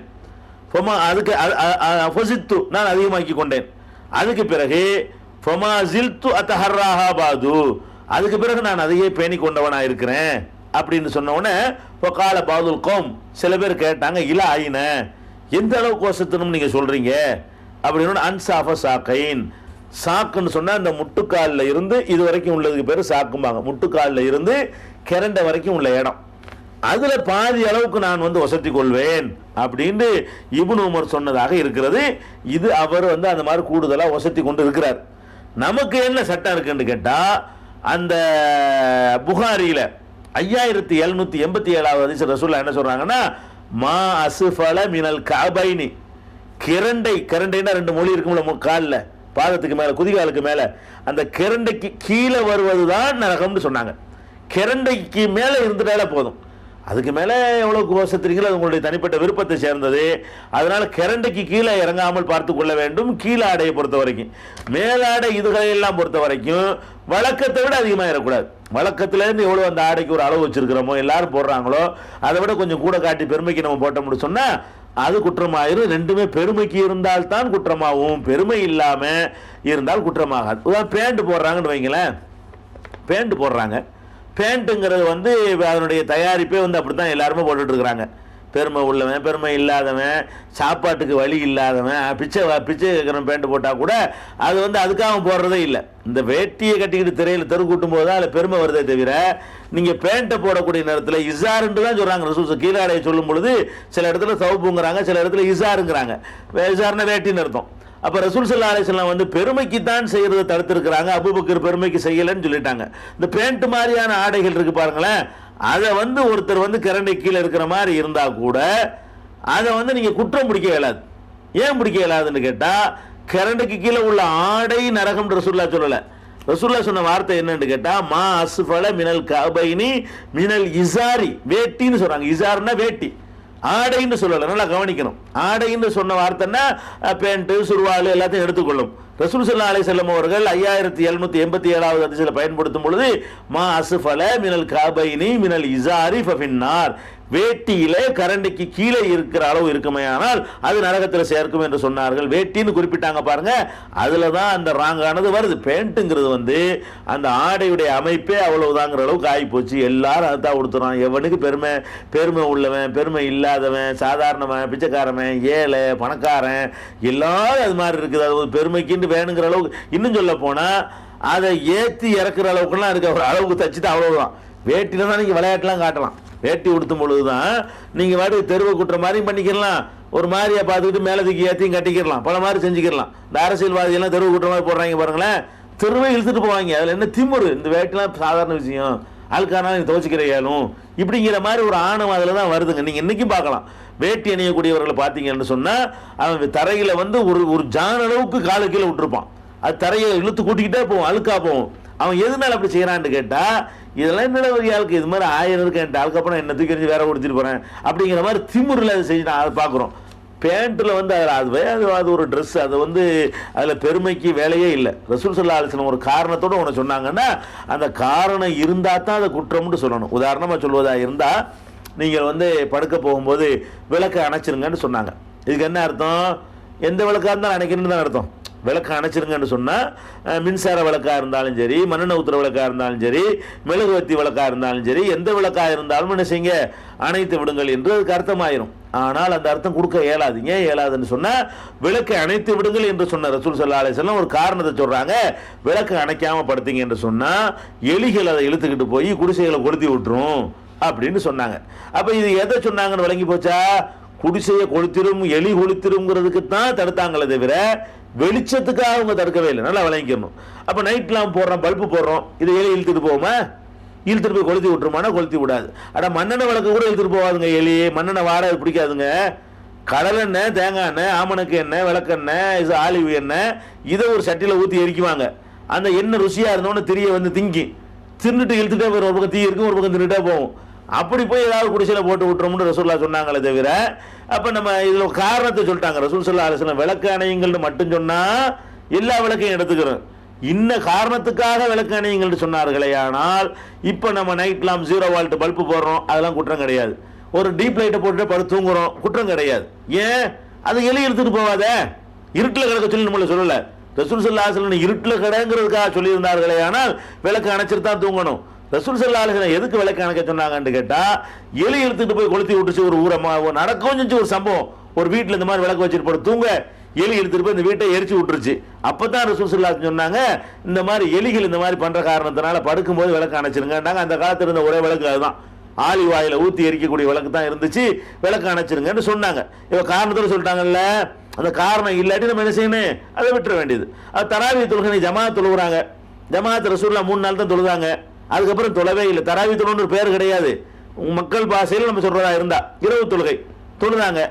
3 நாளைக்கு பிறகு வரல. என்ன காரணம் சொன்னாங்க, நான் தொடர்ந்து தொழுதேனால் உங்களுக்கு கடமையாயிருமோன்னு பயப்படுறேன்னு சொன்னாங்க. ஒரு காரணம்.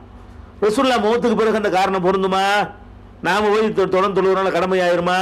ஒரு அஜர்த்து தொடர்ந்து தொழுகிற காரணத்தினால கடமைண்டு ஆயிருமானா கடமையாவாது. அல்லாஹ்வுடைய ரசூல் ஒன்றை தொடர்ந்து செய்தார்களே ஆனால் அதை பார்க்குற நம்ம கடமைன்னு சட்டம் எடுப்போம். நான் ஒரு காரியத்தை தொடர்ந்து செஞ்சேன்னு சொன்னா நீங்க சட்டம் எடுப்பீங்களா? அல்ல அபூபக்கர் சித்திக் தொடர்ந்து ஒரு காரியத்தை செஞ்சார்னு வந்தா கடமைன்னு சட்டம் எடுக்க முடியுமா? அது அல்லாஹ்வுடைய தூதருக்கு மட்டும் உள்ள விஷயம்னு விளங்கி போச்சு. அதனால இன்னைக்கு அந்த காரணத்தை விளங்கி கொண்டு ஜமாத் நடத்துறமா இல்லை, எல்லாரும் நடத்துறோம்ல. இரவு தொழுகையை ரமலான்ல 8 தொழுகிறவங்களும் சரி, தவறுதலாக 20 தொழுகிறவங்களும் சரி, பள்ளியாசல ஜமாத் நடத்துனாங்களா இல்லையா? ஏன் நடத்துறாங்க?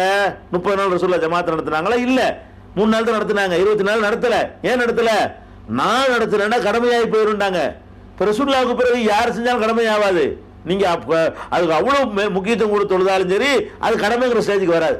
நீங்க ஃபர்லு தொழுகையை விட கூடுதல் முக்கியத்துவம் கொடுத்து தராவியை தொழுதாலும் சரி தான், அது கடமைண்டு ஆயிருமா? அல்லாஹ்வுடைய ரசூல் முக்கியத்துவம் கொடுத்துட்டாங்கன்னா கடமைண்டு ஆகி போயிடும். அதனால அந்த காரணத்தை வச்சு விளங்கிட்ட மாதிரி இதை விளங்கணும். எப்படி விளங்கணும்? பெருமைக்கு இழுத்து செல்வதை ரசூலுல்லாஹ், அது ஆண்களுக்கு, பெண்களுக்கு கிடையாது. நல்லா விளங்கிக்கணும். பெண்கள் நல்ல தரையில் இழுபடும்படி ஆடை அணியலாம், அது பெண்கள் ஆடைன்னு பேசிக்கிறோம். ஆண்களை பொறுத்த வரைக்கும் தரையில் இழுபடுகிற விதமாக ஆடை அணிகிறத சொல்லும் பொழுது பெருமைக்கு அணியக்கூடாது என்று சொன்னார்கள். அது இசார் வேட்டில தான் வரும், கையில தான் வரும். அது நல்லா விளங்கிக்கிறணும். மற்ற ஆடைகள்ல வர அது வரும்னா ஓகே, நானும் கூடாதான். பேண்ட்லயே பெருமைக்கு அணிகிற மாதிரி பெருமைக்காரெல்லாம் அப்படி அணிஞ்சு, பெருமை இல்லாதவங்க அப்படி அணிஞ்சாங்கன்னு சொன்னா அது வராது. வேட்டியவே பெருமை இல்லை, அவனுடைய அவனுடைய உடல் அமைப்புக்கு அப்படி இறங்கி போயிடுதுன்னு சொன்னா குற்றம் வருமானா? குற்றம் வராது. இது சொன்னா பயங்கரமான பாரதூரமான ஒரு இது மாதிரி விளங்கிக்கிறாங்க. விளங்காம வேட்டி இழுத்துட்டு போய் சொல்லிட்டான்ற மாதிரிலாம் பித்தனா பண்றாங்க. அப்படிலாம் இல்லையா? ஹதீஸ்ல உள்ளது நம்ம சொல்றோம். ரசூல் ஸல்லல்லாஹு அலைஹி வஸல்லம் ஒரு காரணத்தோட சொல்லி இருக்கிறதுனால நாமளும் என்ன செய்யறோம், அந்த காரணத்தோட மக்களுக்கு விளக்குறோம். இது ஆடை விஷயத்துல தெரிந்து கொள்ள வேண்டிய அடுத்த விஷயம். அதுக்கு அடுத்தது ஆடை அணியும் பொழுது, நம்ம ஆடை அணிகிறோம், இது ஆணு பெண்ணுக்கு பொதுவானது இப்போ சொல்லக்கூடியது. ஆடை அணியும் பொழுது ஃபர்ஸ்ட் வலப்புறத்துலேருந்து அணியணும். சின்ன பிள்ளைக்கு போட்டு விடும்பொழுது என்ன செய்யணும், முதல்ல வலது கை, அது மாதிரி வலது கை கால் மாதிரி பேண்ட் அணிகிறான்னா வலது கால். வேட்டியில் சட்டையில் அது வேட்டிலையும் லுங்கிலையும் அது வராது. வலது என்ன இடம் வேணா காலை வலது விட சொல்லலாம். இருந்தாலும் அந்த ஆடை அணியும் பொழுது வலப்பக்கத்திலிருந்து ஆரம்பிக்கணும் என்பதையும் நம்ம கவனத்தில் வைத்துக் கொள்ள வேண்டும். இது ஆண் பெண் எல்லாருக்கும் கடைப்பிடிக்க வேண்டியது.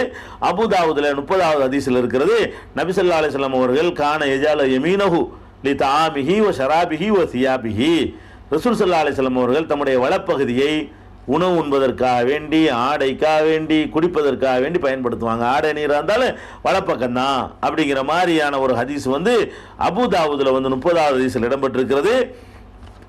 இதையும் கவனிச்சுக்கிறணும். அதுக்கு அடுத்த விஷயம், இந்த ஆடை அணிகிற விஷயத்துல ஒரு ஒரு தவறு இருக்கிறது. என்ன தவறு நம்ம செய்யறோம்னு கேட்டா, ஆண்கள் இருக்கிறாங்க அல்லது பெண்கள் இருக்கிறாங்க, அவங்க மாத்திரம் தனியா இருக்கிறாங்க. இது ஆண் பெண்ணுக்கு பொதுவானது. அது பெண்ணுக்கு சொல்லும்போது தவிர்த்துக்குருவோம். நீங்க இதுல விளங்கிக்கிறணும். அது என்ன, தனியா இருந்து குளிக்கிறாங்கன்னு வைங்களேன், பாத்ரூம்ல குளிக்கிறாங்க. குளிக்கக்கூடிய நேரத்தில் என்ன செய்யறாங்கன்னு கேட்டா, அவங்க ஆடை இல்லாமல் குளிக்கிறவங்களா இருக்கிறாங்க, தொழுகையாளியாக இருக்கிறாங்க, நோன்பு வைக்கிறாங்க, ஹஜ்ஜுக்கு போகிறாங்க, பேணுதலாக இருக்கிறாங்க. குளிக்கக்கூடிய நேரத்தில் நிர்வாணமாக குளிப்பது, ரூமுக்குள்ளே தானே குளிக்கிறோம், யார் பார்க்க போகிறா அப்படின்னு சொல்லிட்டு தனியாக இருக்கும் பொழுது நிர்வாணமாக குளித்தல் என்பது பல பகுதிகளில் காணப்படுகிறது. பல பேரும் அதை தவறாக கருதாமல் இருக்கிறாங்க. ஏன் அப்படி கருதாமல் இருக்கிறாங்கன்னு கேட்டால், சில ஹதீஸுகளில் மூசா நபி நிர்வாணமாக குளித்தார், புகாரில் வரும். ஐயூப் நபி நிர்வாணமாக குளித்தாங்கன்றெல்லாம் ஹதீஸ் வரும். அதை வச்சுக்கிட்டு சொல்லுவாங்க. அதை ஆதாரம் எடுக்க இயலாது. ஏன் எடுக்க இயலாதுன்னு கேட்டால், அந்த நபிமார்களுடைய சட்டங்களுக்கு மாற்றமாக நமக்கு வேற சட்டம் சொல்லாட்டி தான் அதை எடுக்கலாம். சட்டங்களை பொறுத்த வரைக்கும் முந்தைய நபிமார்கள் அண்ணன் தங்கச்சி கல்யாணம் பண்ணிக்கிட்டாங்க, ஆதம் அலைஹிஸ்ஸலாம் பிள்ளைங்க, நம்ம பண்ண முடியுமா? சட்டங்களில் சில மாற்றங்கள் வந்துக்கிட்டு இருக்கு. ஆடையெல்லாம் கிடைக்காத காலம். ஒரு ஆடைக்கு அதை போய் ஈரமாக்கிட்டால் மறு ஆடைக்கு எங்கே போவாங்க? நெசவுலாம் செய்ய முடியுமா? அந்த காலத்தில் ஈரமாயிடக்கூடாங்கிறக்காண்டி அப்படி அப்படி போய் தனியாக நிற்கும் போது யாரும் இல்லைன்னா நிர்வாணமாக குளிச்சிருப்பாங்க. அது பிரச்சனை கிடையாது. நமக்கு என்ன ரசூலுல்லாஹ் சொல்லியிருக்கிறாங்க? வேற சட்டம் சொல்லிட்டாங்க. வேற சொல்லிட்டாங்கும் பொழுது மூசா நபி நிர்வாணமாக குளிச்சாங்க, ஐயூப் நபி நிர்வாணமாக குளிச்சாங்கிறலாம் பேசக்கூடாது. அது அந்த அந்த உம்மத்துக்கு அனுமதிக்கப்பட்டிருந்திருக்கலாம். அது தனியாக இருக்கும்போது செஞ்சுருக்கலாம். நமக்கு என்ன இருக்குன்னு கேட்டால் நபி ஸல்லல்லாஹு அலைஹி வஸல்லம் சொல்கிறாங்க, திருமதியில் 2693 சொல்கிறாங்க, இஹ்ஃபல் அவ்ரத்தக இல்லா மின் ஜௌஜத்திக அவமா மலக்கத்து எமீனுக்க. உன்னுடைய மனைவி, உன்னுடைய அடிமை பெண் மனைவி மாறுத்தாது, அது தனி சட்டம். அது அவங்கள தவிர அடிமை பெண்டா என்ன அதனுடைய விளக்கம் தெரியாதுன்னா நம்முடைய திருக்குறான் தமிழாக்கத்தில் அடிமை பெண் அந்த குறிப்பு கொடுத்துருப்போம். அதில் கூடுதல் விளக்கத்தை விளங்கிக்கிறங்க. அடிமை பெண்டா என்னங்கிறது அது ஒரு மனைவி தான். அது ஏறக்கூடிய உன்னுடைய மனைவியை தவிர மற்றவர்களிடத்தில் உன்னுடைய மறைவிடத்தை மறைச்சுக்கொள் அப்படின்ற சொல்றாங்க. மனைவிட்ட தான், கணவன் மனைவிக்கு மத்தியில் தான் அந்த மறைத்தல் என்ற பேச்சுக்கு இடம் இல்லை. முழுசா மறைக்காமல் இருக்கலாம். 100% அவங்களுக்குள்ள எப்படி இருந்தால் கூட அது குற்றம் ஆகாது. மனைவியை தவிர மற்றவர்களுக்கு உன்னுடைய அவுரத்தை என்ன செய்யணும்? நீ மறைக்க வேண்டும். இது பெண்ணுக்கு அப்படித்தான். கணவனை தவிர மற்றவர்கிட்ட மறைக்கணும்னு மாற்றி வச்சுக்கிறதுக்கு மறைத்து கொண்டு சொல்றாங்க. அப்போ ஒரு மனிதர் கேட்கிறாரு, யகூனும் அர்ரஜுலு யகூனும் அர்ரஜுலி. சரி, நான் ஒரு ஆம்பளை, இன்னொரு ஆம்பளையோட இருக்கிறேன், அப்போ மறைக்கணுமா? நாங்கள் 2 பேரும் ஆம்பளை தானே, மறைக்காம இருக்கலாமான்னு கேட்கிறாரு. பாருங்க, பொம்பளைக்கு தானே மறைக்க நினைச்சுக்கிட்டு அவர் கேட்கிறாரு. அர்ரஜுலு யகூனும் அர்ரஜுலி, அர்ரஜுலு யகூனும் அர்ரஜுலி. ஒரு மனுஷன் ஒரு ஆம்பளை இன்னொரு ஆம்பளையோட இருக்கிறான், அப்ப என்ன அப்படின்ற உடனே அப்ப ரசூலுல்லாஹ் சொல்றாங்க, இனிஸ்ததாத அல்லா யராஹா அஹதுன் ஃபஃபல். எவரும் பார்க்க முடியாம இருக்க உனக்கு முடிஞ்ச அதை செய். முடியலன்னா பரவாயில்லை. ஆம்பளை இருக்கிறியா, ஒரு முடியவே இல்லையா, வேற ஒரு ரூம் தான் இருக்குது, ட்ரெஸ் மாத்தணும், அதை கழட்டி மாற்ற வேண்டி இருக்கு, அவன் தான் இருக்கிறான்னு சொன்னா ஒரு செட்டி மட்டும் தான் போட்டுருக்கிறியா, டக்குனு கழட்டி மாத்திக்க, அது பிரச்சனை இல்லை. முடியலன்னா முடியும் என்று சொன்னால் அந்த வார்த்தை சேர்த்து சொல்றாங்க, உனக்கு இயலுமானால் அல்லா யராஹா அஹதுன், யாரும் பார்த்திடக்கூடாது என்பது உனக்கு சக்தி இருக்குமே ஆனால் ஃபஃபல், அதைத்தான் நீ செய்யணும். முடியவே இல்லைன்னால் அது தனி சட்டம். அதுதான் சட்டம் வராத. முடியாத ஒரு ஆளுக்கு தான் எல்லா சட்டமுமே இஸ்லாத்தில் விளையுமே. சரி, அப்புறம் அந்த ஆள் கேட்கிறாரு, வர்ரஜுல் யகூனு ஹாலியன். அல்லாஹ்வுடைய தூதர் நான் மட்டும் ஆம்பளை மட்டும் தனியாக இருந்தா, இன்னொரு பொம்பளையும் இல்லை, இன்னொரு ஆம்பளையும் இல்லை, நான் மட்டும்தான் இருக்கிறேன், எல்லாத்தையும் அவுத்து போட்டு நிற்கலாமான்னு கேட்கிறாரு.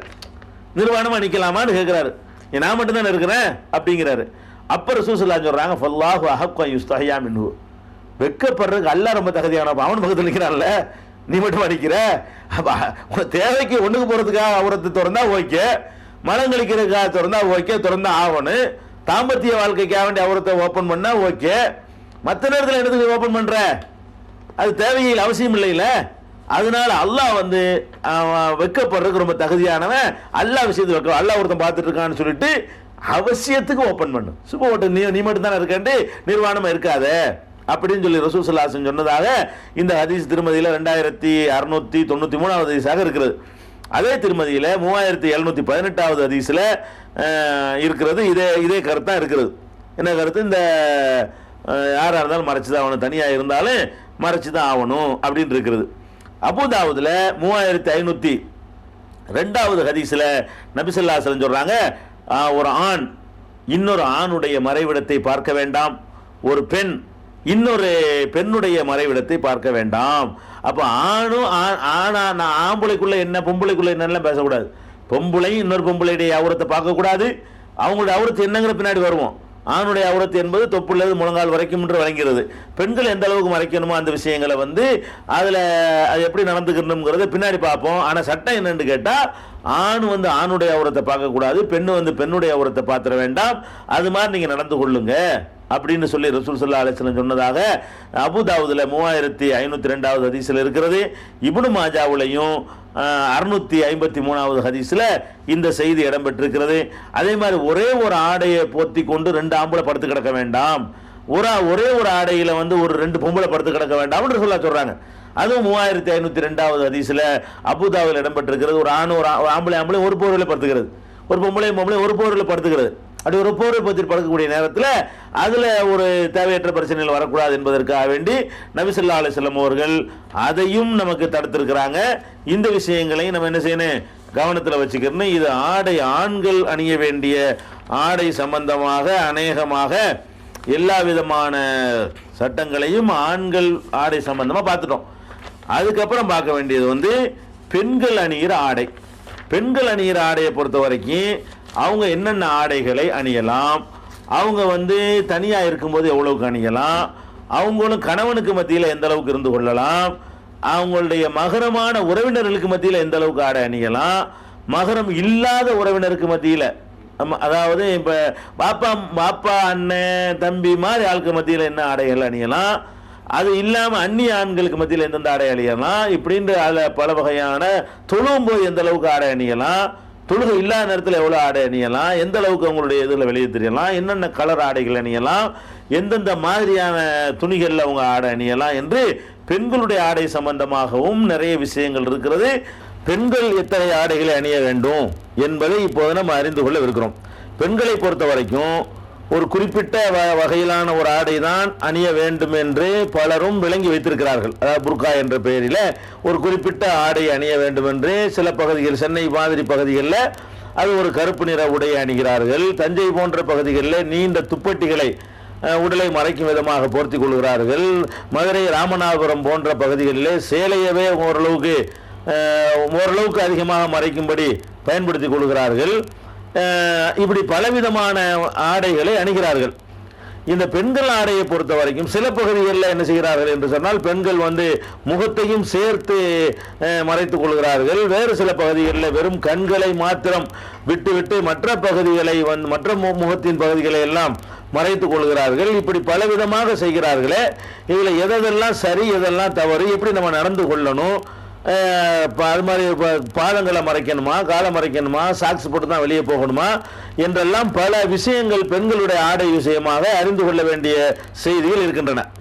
பெண்களை பொறுத்த வரைக்கும், அவங்களுடைய ஆடையை பொறுத்த வரைக்கும் எல்லாம் என்ன சொல்றான்னு கேட்டால், 24வது அத்தியாயத்தில் 31வது வசனத்தில் அல்லாஹ் சொல்கிறான், ஒக்குள்ளில் மூமினாத்தி, நபியை நீங்கள் இறை நம்பிக்கை உள்ள பெண்களுக்கு சொல்லுங்கள்.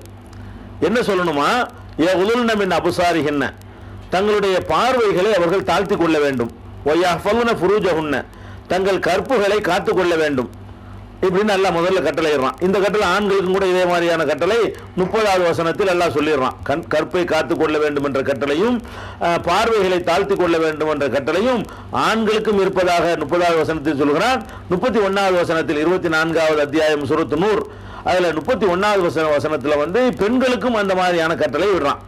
அதுபோல் எக்ஸ்ட்ரா கூடுதலாக பெண்களுக்கு அல்லாஹ் போடுற கட்டளை என்னன்னு கேட்டா, ஒலா யுபதீன ஜீனத்தஹுன்ன, அவர்கள் தங்களுடைய ஜீனத்தை வெளிப்படுத்தக்கூடாது, இல்லாமா லஹரமின்ஹா, அவற்றில் வெளிப்படையாக தெரிவதை தவிர மற்ற ஜீனத்துகளை வெளிப்படுத்தக்கூடாது என்ற ஒரு வாசகம் இந்த வசனத்தில் இடம்பெற்றிருக்கிறது. இந்த ஜீனத்தை வெளிப்படுத்தக்கூடாது, அரபில நான் எதுக்கு சொல்றேன்னு கேட்டால் அதில் ஒரு ஆய்வு இருக்கிறது.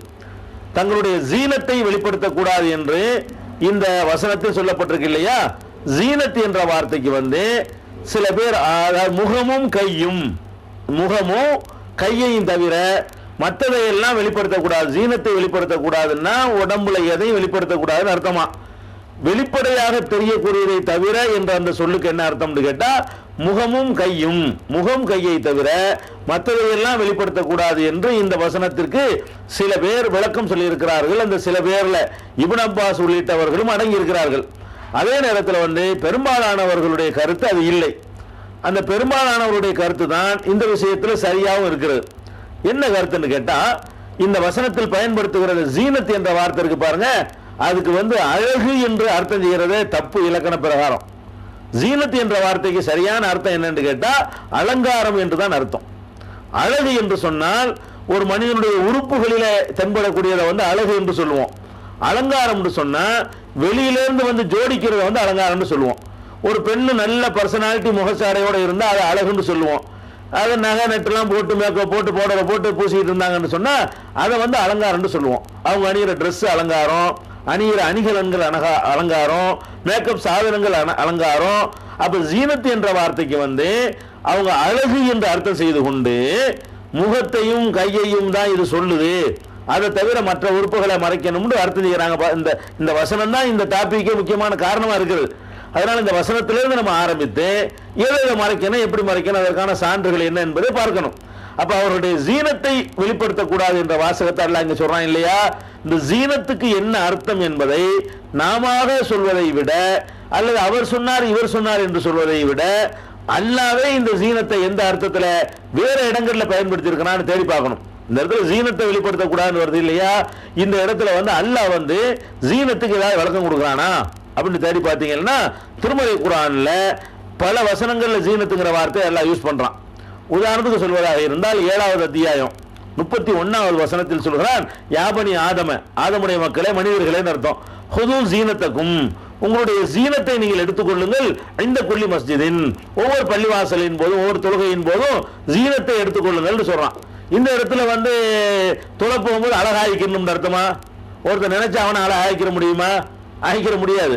அதுல ஜீனத்துக்கு என்ன அர்த்தம்னு கேட்டா, நல்லா அலங்கரிச்சு நல்லா போங்க, முசாஃபிர் பிச்சைக்கார மாதிரி போகாதீங்க, தொலை போகும் பொழுது நல்ல ஜீனத்தோட அழகான முறையில் போங்க, நல்ல இது அதாவது அலங்காரத்தோட போங்க, நல்ல ட்ரெஸ்ஸை போட்டுக்கிறங்க, உங்கள்ட்ட இருக்கிற எது நல்ல ட்ரெஸ்ஸோ அந்த மாதிரி போட்டுக்கிறங்கிற அர்த்தத்தில் தான் ஜீனத்துக்கு யூஸ் பண்ணணும்.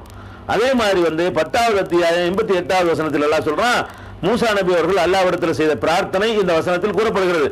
அதுல மூசா நபி என்ன சொல்கிறார்கள் என்றால், ரப்பனா இறைவா, இன்னக்கு ஆத்தைத்து ஃபிரௌன வ மலஹு, ஃபிரௌனுக்கும் அவனுடைய கூட்டத்தாருக்கும் நீ வழங்கி இருக்கிறாய் ஜீனத்தை வழங்கி இருக்கிறாய்னு சொல்றாங்க. ஃபிரௌன் அவனுடைய கூட்டத்தார் பர்சனாலிட்டி இருப்பாங்கன்னு அர்த்தமா?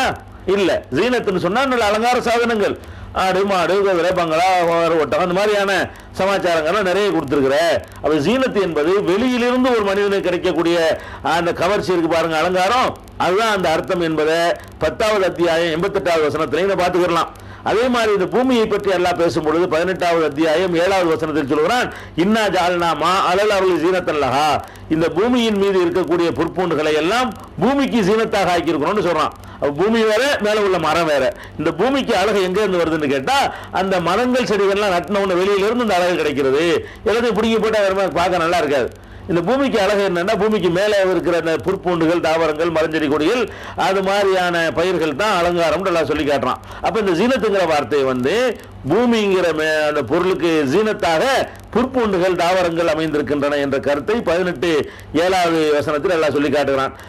பண்டிகை கொண்டாடுவாங்க இல்லையா, அதாவது பெருநாள், தீபாவளி, பொங்கல், இந்த மாதிரி வந்து மூசா நபி காலத்தில் பண்டிகை கொண்டாடக்கூடிய நாள் இருந்துச்சு. அந்த நாளை பற்றி அல்லாஹ் திருமறையில் குறிப்பிடும் பொழுது அந்த நாளில் தான் அந்த மூசா நபிக்கும் மந்திரவாதிகளுக்கும் போட்டியே நடக்கிறது. இதுக்கும் யௌம ஜீனா, ஜீனத்துடைய நாள் தான் நமக்கு உங்களுக்கு போட்டிக்கான டேட்னு சொல்லி மூசா நபி ஃபிக்ஸ் பண்றாங்க. மந்திரவாதிக்கு அவங்களுக்கு போட்டி நடக்குது, மூசா நபி ஜெயிக்கிறாங்க. அந்த நாளை பற்றி அல்லாஹ் சொல்லும் பொழுது யௌம ஜீனத்துடைய நாளுங்கிறான். அன்னைக்கு மட்டும் அழகாயிருவாங்கன்னு அர்த்தமா? அன்னைக்கு கருப்பா இருந்தால் வெள்ளை ஆயிடுவானமா? அன்னைக்கு பல நீதி இருந்தால் அதனால் சரியான முறைக்கு வந்துடும் அர்த்தம் கிடையாது. யௌம ஜீனத்து என்று சொன்னால் அன்னைக்கு நல்லா ஸ்டைல் பண்ணிக்கிறாங்கன்னு அர்த்தம். அவனா தான் இருப்பான், வெளியிலேருந்து பவுடர் போட்டு சட்டையை போட்டு மாதிரி மேக்கப் பண்ணிக்கிறாங்க. அந்த மேக்கப் சாதனங்கள் இருக்கு பாருங்க, அதைத்தான் ஜீனத்து என்ற வார்த்தையை கொண்டு சொல்றோம். பெருநாள் தினத்தை எல்லாரும் வந்து புத்தம்புது ஆடைகள் அணிகிற காரணத்தினால அன்னைக்கு ஜீனத்துடைய நாள் அப்படின்ற ஒரு வாசகம் திருமறை குர்ஆன்ல 20வது அத்தியாயம் தாகாவுல 59வது வசனத்தில் சொல்லி காட்டப்பட்டதை பார்க்கிறோம். அதே மாதிரி இதெல்லாம் எதுக்கு சொல்றோம்? அதே மாதிரி வந்து 28வது அத்தியாயம் 79வது வசனத்தில் சொல்லி காட்டுறான், காரூன் என்பவன் அவன் வந்து அல்ல நிறைய பணத்தை கொடுத்திருந்தான். எந்த அளவுக்கு பணம் கொடுத்தாருன்னு சொன்னா, மா இன்ன மஃபாத்தியஹு தனூபில் உஸ்பா, அவன் வைத்திருந்த சாவிகள் இருக்கு பாருங்க, அவனுடைய கஜானாக்களை பூட்டிட்டு வச்சுக்கிற சாவிகள், அதை வந்து தூக்குறதுக்கு பெரிய கூட்டமே தேவைப்படும். சாவியை தூக்குறது கூட்டம் தேவைப்படும்னா அவன்கிட்ட எவ்வளவு ஒரு அறைகள் இருக்கும், எவ்வளவு கஜானாக்கள் இருக்கும்னு பாத்துக்கிறேங்க. அந்த காரூனை பற்றி எல்லாம் பேசும்பொழுது சொல்றான், இவ்வளவு பணம் வந்தவனே அவனுக்கு மமதையும் சேர்ந்து வந்துருச்சு. அதை பற்றி எல்லாம் பேசும்பொழுது சொல்லுகிறான், இப்போ கரஜ அலா கௌமிஹி பி ஜீனத்திஹி, அவன் ஜீனத்தோட வெளியே வந்தான்னு சொல்றான். அல்ல ஜீனத்தோட வந்தான்னு என்ன அர்த்தம்? நிறைய வகையான ட்ரெஸ் எல்லாம் போட்டுக்கிட்டு அதெல்லாம் அணிஞ்சுக்கிட்டு ஒரு மாதிரியா நான் தான் பணக்காரன், நீ எல்லாம் ஏழை, நான் கொடுக்குறவன் நீ வாங்குறவன் அப்படின்னு சொல்லிட்டு மக்களை இழிவுபடுத்துற விதமாக ஜீனத்தோட வந்தான் என்று அல்லாஹ் சொல்லி காட்டுகிறானே. அப்ப இந்த ஜீனத்துக்கு என்ன அர்த்தம்? அழகாயிட்டான் அர்த்தமா? அசிங்கமா இருந்த ஒரு காரணம் அழகாயிட்டான் அர்த்தம் கிடையாது, அலங்காரம் செஞ்சுக்கிட்டான்னு அர்த்தம். அழகு வேற, அலங்காரம் வேற.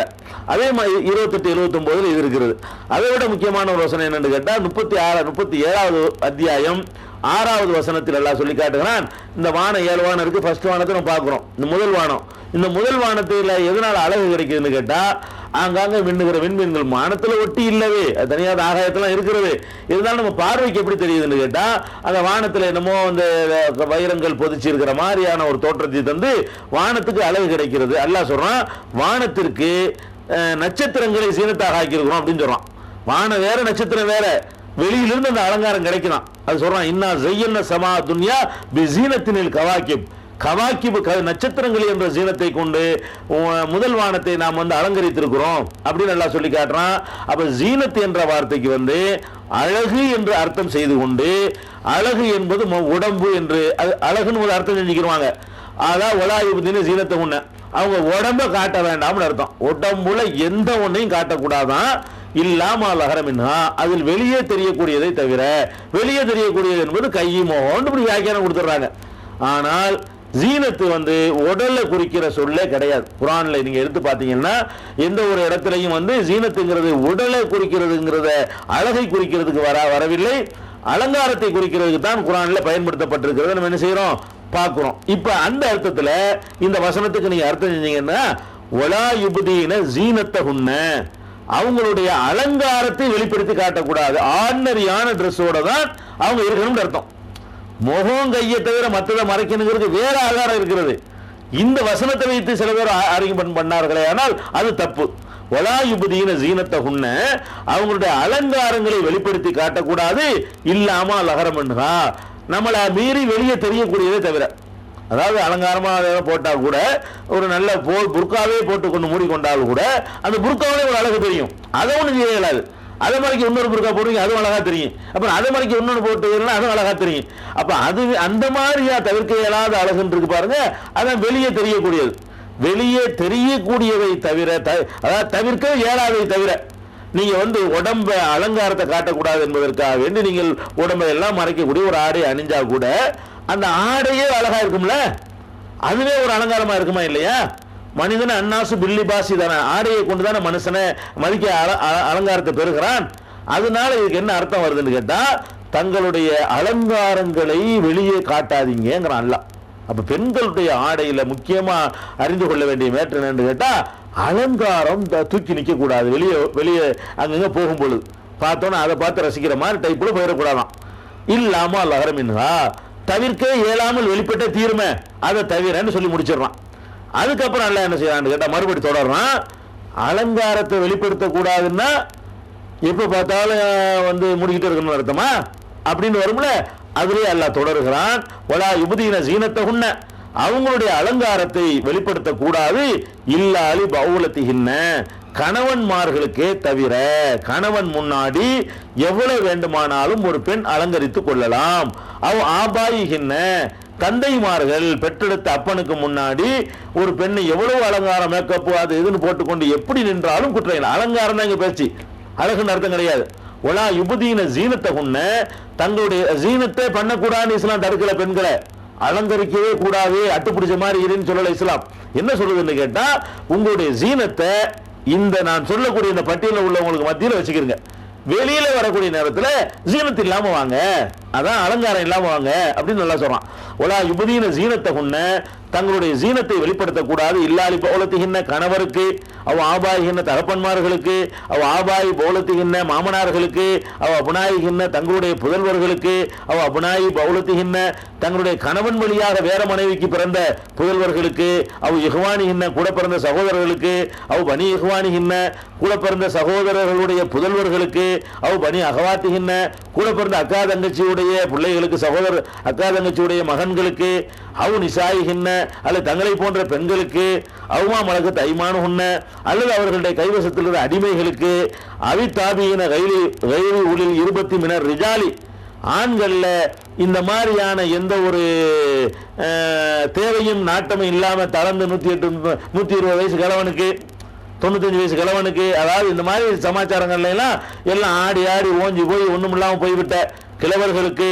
அவித்து பிள்ளைகளம் எல்குரு அலா உராத்தி நிசாயி, பெண்களுடைய மறைவிடங்களை பற்றி சரியாக அறிந்து கொள்ளாத சின்னஞ்சிறுவர்களுக்கு, 5 வயசு பிள்ளை, 4 வயசு பிள்ளை, 10 7 வயசு பிள்ளை, இந்த மாதிரி சிறுவர்களுக்கு. இவர்களுக்கு தவிர மற்றவங்க முன்னாடி அலங்காரம் பண்ணாதீங்கன்னு.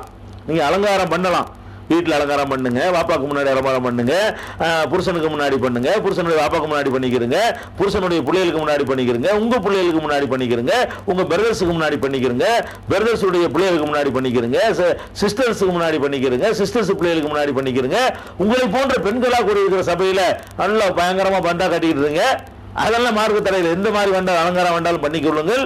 அதே மாதிரி கிழல் வெட்டி போன ஆளுக்கு கிழல் உண்மையாக ஒன்று தளர்ந்து போயிருக்கணும். அந்த மாதிரியான ஆள் கிழல் சிறு குழந்தைகள் யார் வீட்டு பிள்ளையா இருந்தாலும் சரி சிறுவர்களுக்கு தவிர இந்த மாதிரி ஆட்களுக்கு முன்னாடியே தவிர நீங்கள் அலங்காரத்தை வெளிப்படுத்த வேண்டாம் என்பது ஆடையுடைய ஒரு இலக்கணத்தை உங்களுக்கு சொல்லித் தருகிறேன். ஃபர்ஸ்ட் பெண்களுடைய ஆடையில கவனிக்கிறது என்னன்னு கேட்டா, உள்ளே ஒரு வகையான ஆடை, வெளி உலகத்துக்கு வரும் பொழுது ஒரு ஆடை.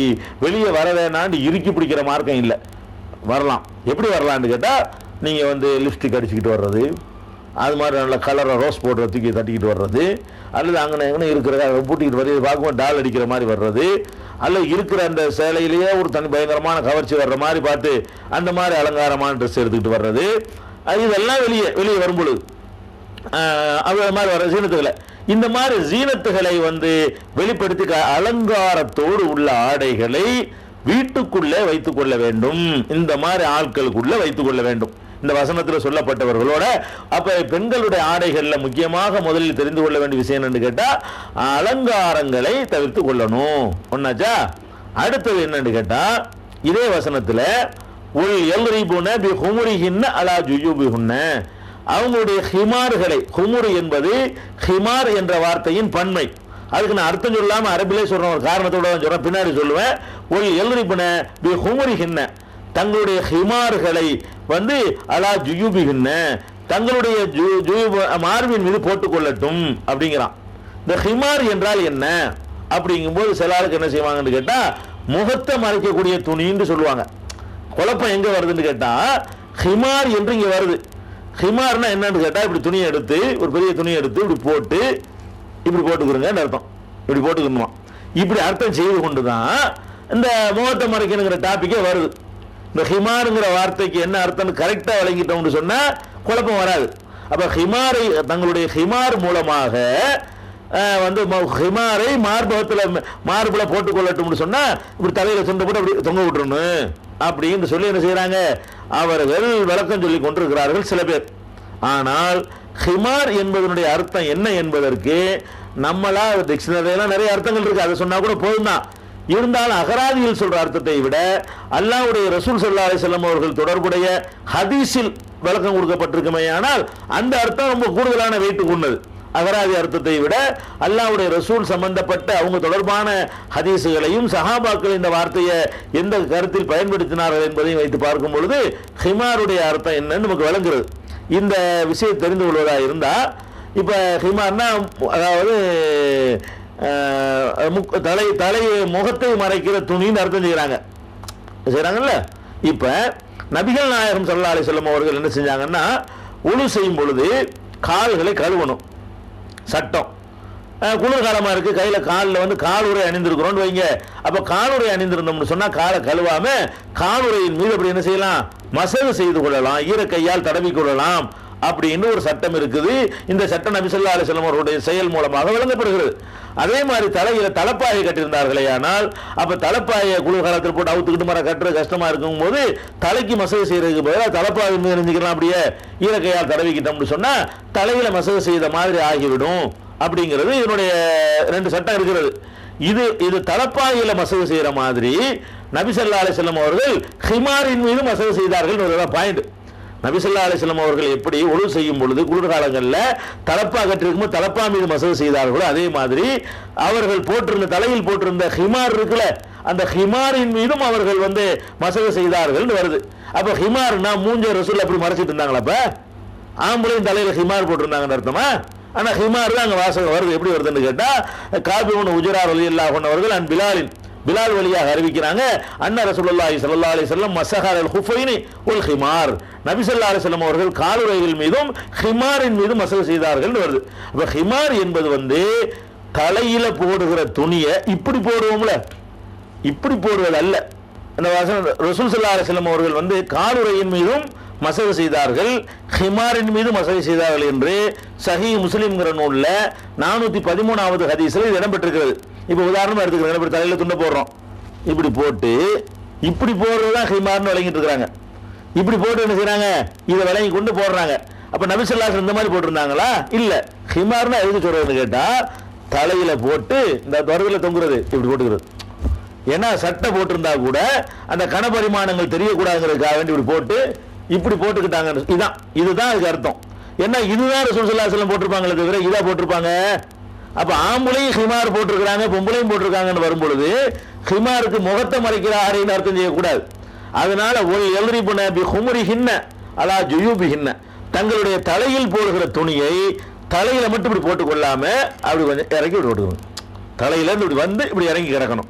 இந்த மாதிரி போட்டுக் கொள்ளுங்கள் என்பதுதான் அதுக்கு அர்த்தம் விளங்கிட்டோம்னு சொன்னா அது குழப்பம் இல்லை. ஃபர்ஸ்ட் அவங்களுடைய ஆடை வந்து என்னன்னா இதுல இருந்த முகம் வந்து மறைய வேண்டியதுன்னு தன்னால ஒடியாந்துரும். இப்படி போட்டுக்கிறேன்னு ஹிமாரை போட்டுக்கிறேன்னு சொல்லும் பொழுது ஃபேஸ் வந்து அது அடிபட்டுருது.